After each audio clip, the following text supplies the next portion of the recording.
Hello everyone, my name is Wong and I am super tired. I had 3 hours of sleep and right now I think I'm running purely on hatred. Just hatred for the global pandemic, and I'm like super tired, like, you know what I mean? Anyway, it is 2021, a new year, and I got my first piece of new photography equipment in the mail today. And this is the iPhone 12 Pro Max. This is their new iPhone that just came out at the end of last year, and I just got it. This is the Pro Max, so it's the one with the bigger screen. Ta-da! Well, since this is not a YouTube tech channel, I'm not gonna go into all the detail about the spec of this iPhone. You can learn all those on the Apple websites anyway. And instead, we are gonna talk about everything that is related to photography and videography. Oh, and don't forget to use protection. I'm gonna put a screen protector on it and use a phone case.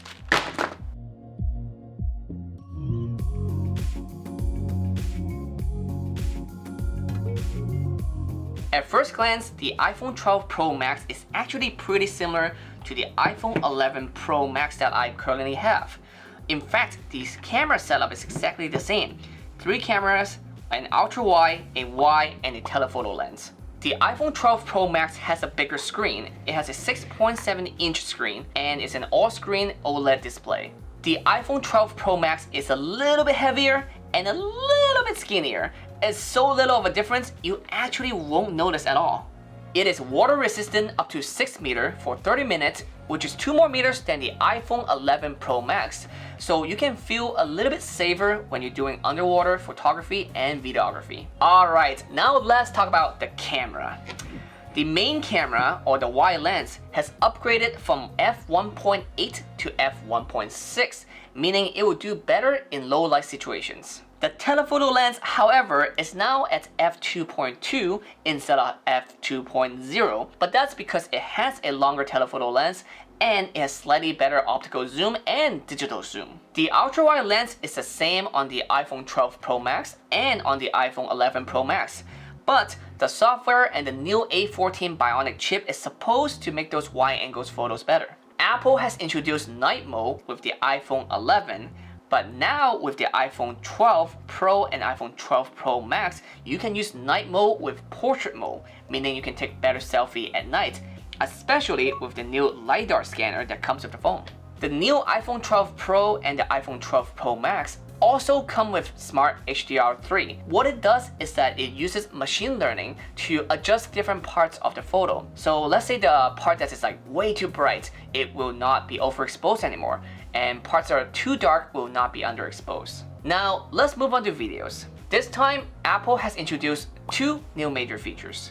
The first one is HDR video recording with Dolby Vision, up to 60 frames per second, which promises better color, contrast, and detail. The second new feature is night mode time-lapse, which will result in better low light performance. And unlike night mode for photo, night modes for video would automatically turn on when it detects the environment being too dark. So screen size is not the only reason why I opted for the iPhone 12 Pro Max instead of the iPhone 12 Pro. There are 2 features that are exclusive to the iPhone 12 Pro Max. The first one being a bigger sensor. It is actually 47% bigger. And the second one is in-body camera stabilization, aka EBIS, meaning the camera will try to stay in place while you move. Both of these features will greatly help to get sharper shots and video, especially in low light conditions. Last but not least, there is one more new feature that I haven't touched on yet, which is the Pro RAW feature. It is available for both the iPhone 12 Pro and the iPhone 12 Pro Max. For most digital photographers like myself, we are very familiar with the RAW format. It is a photo format that retains more information, so it allows for greater flexibility when it comes to editing. I always shoot in the RAW format when I'm doing my photo shoots because I want to get the most out of my camera sensor, and this is Apple's version of the RAW format in their tiny little phones. But one of the major drawbacks of the Pro RAW format is huge file size. According to the Apple website, Pro RAW files are 10 to 12 times larger than the HEIF or JPEG files. Well, the good thing is that during Black Friday sales, I got a bunch of large hard drives, so I am ready to get more photos and videos. I'm super excited to try out this new iPhone and see how well it performs, especially compared to my Nikon mirrorless camera. Well, let's go find out.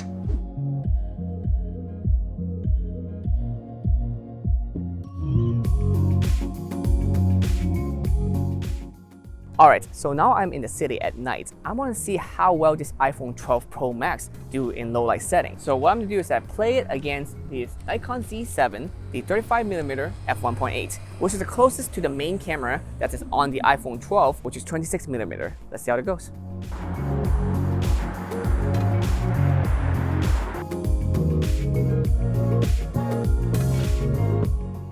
Alright, I'm going to try out to use the Pro RAW format on the Apple iPhone 12. It promises better quality, better color, better contrast.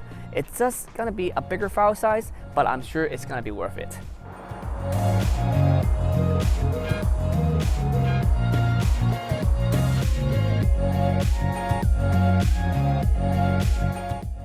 While the iPhone does have long exposure where you can change the setting little bit, it's not full manual, it doesn't give you control over aperture. So I'm just guesstimating on my camera right now using f2.2 and that it does auto ISO, and hopefully I'll get a shot that is closer to what I have on the iPhone.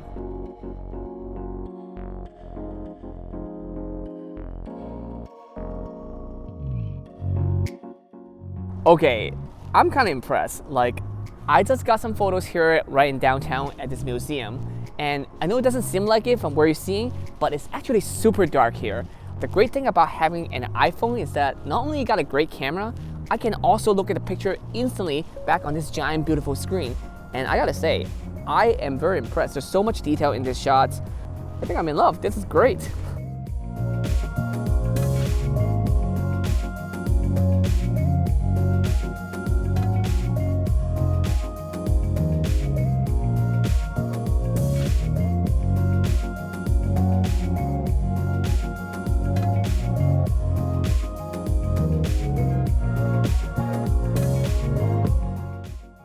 Dude, does this restaurant right here actually look really cool? I know it's closed right now because it's like midnight, but look here, like, oh my god. All right, I'm gonna get some shots here.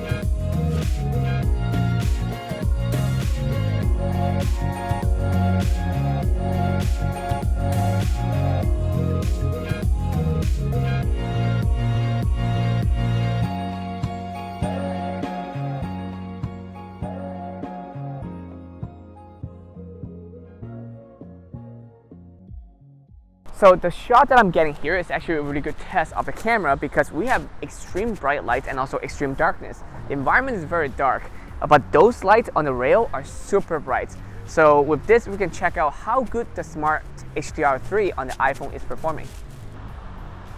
Okay, cool.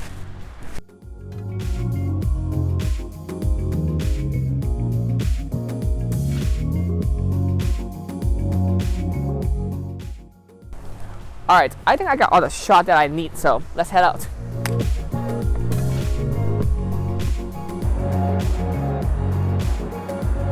Alright, so looking at the photos from the iPhone 12 Pro Max, I'm actually quite impressed. It's holding up really well against my Nikon Z mirrorless camera. In fact, it's holding up a little bit too well. I mean, that's not a bad thing. If anything, that put more pressure on professional camera companies like Nikon, Sony, Canon to make better cameras for photographers all over the world. So I see that as a win for photographers. And the iPhone 12 Pro Max, for an extra $100 with the bigger sensor, I think the photos are definitely better. What do you think? Would you get the Pro Max or would you get the Pro? Or do you want to use a different smartphone completely to take photos? Let me know in the comments down below. And don't forget to follow me on Twitter, Instagram, and Facebook, and join our Discord to share your photos. Thank you for watching, and I'll see you next time. iPhone 12 Pro Max. You know what? Let's try. Photography. Fuck. What am I doing wrong? Oh,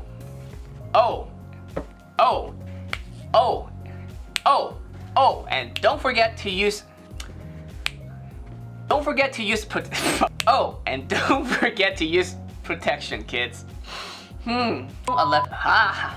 2 more meters than the iPhone. I got this. The wide angle and digital zoom. Longer digital zoom. Oh my god. Super excited to try out this whole